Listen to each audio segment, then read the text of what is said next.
পশ্চিমা নিষেধাজ্ঞা দিয়ে অত্যাচারের শুরু। এখন ইরানকে মোকাবেলা করতে হচ্ছে মার্কিন বিমান হামলা। দেশটির মেরুদণ্ড ভেঙে দিতে পশ্চিমা শিবিরের আছে অনেক প্ল্যান। সেসব প্রতিরোধ করে স্বাধীনতা, সার্বভৌমত্ব আর সম্মান অটুট রেখে বাঁচতে চায় ইরান সরকার। এসবের মধ্যে দেশটির সাধারণ মানুষের খবর কি? রাজধানী তেহরানের ব্যবসায়ীরা জানিয়েছে, যুদ্ধ, মুদ্রাস্ফীতি এবং বাণিজ্য ব্যাহত হওয়ার কারণে ব্যবসা বাণিজ্য টিকিয়ে রাখা কঠিন হয়ে পড়েছে। একই সঙ্গে ইরানের বিরুদ্ধে যুক্তরাষ্ট্র নতুন পদক্ষেপ নেওয়ার প্রস্তুতি নেওয়ায় অনেকেই আরও কূটনৈতিক চাপের আশঙ্কা করছেন। 17 আগস্ট তেহরানের গ্র্যান্ড বাজারে ব্যবসায়ীরা বিক্রি কমে যাওয়া এবং ক্রমবর্ধমান অনিশ্চয়তার কথা সংবাদ মাধ্যম রয়টার্সের কাছে তুলে ধরেন। পরিস্থিতি দিন দিন আরও খারাপ হচ্ছে এবং ব্যবসা বাণিজ্য উল্লেখযোগ্যভাবে দুর্বল হয়ে পড়ছে, বলেছেন একটি কফি রোস্টারির কর্মী জনাব কার গাফার্ড।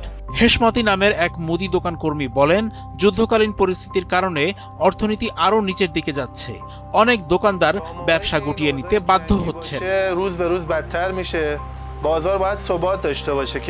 আমদানি নির্ভর ব্যবসায়ীরাও হরমুজ প্রণালী বন্ধ হয়ে যাওয়ার কারণে পণ্য সরবরাহে ব্যাঘাত ঘটার বিষয়টি নিয়ে সতর্ক করেছেন। প্রণালীটি বন্ধ করে দেওয়া হয়েছে এবং কোনো মালামাল আসছে না উল্লেখ করে কফি ব্যবসায়ী ওয়াহিদ আসারি জানান, আমদানির পথগুলো এভাবে সীমিত থাকায় আগামী মাসগুলোতে পণ্যের দাম উল্লেখযোগ্যভাবে বেড়ে যেতে পারে।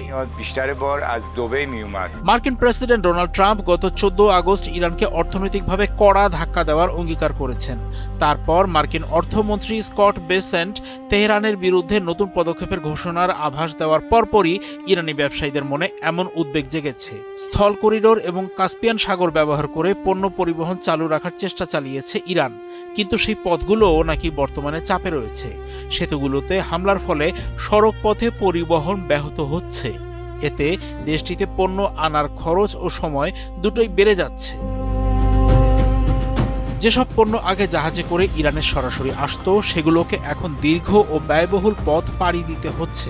ফলে পণ্যের দাম বাড়ছে। এর পাশাপাশি তেল বিক্রি কমে যাওয়া এবং ব্যবসা বাণিজ্যের ক্ষতির কারণে সরকারের রাজস্ব আয়ও হ্রাস পেয়েছে। মাথাপিছু খরচ বেড়েছে। নতুন নিষেধাজ্ঞার অনিশ্চয়তার সঙ্গেই লড়াই চলছে ইরানিদের। বাড়তে থাকা এই অর্থনৈতিক সংকটের মাঝেও অনেক ইরানি মার্কিন যুক্তরাষ্ট্রের সঙ্গে আলোচনার বিষয়ে এখনও সংশয় প্রকাশ করছেন।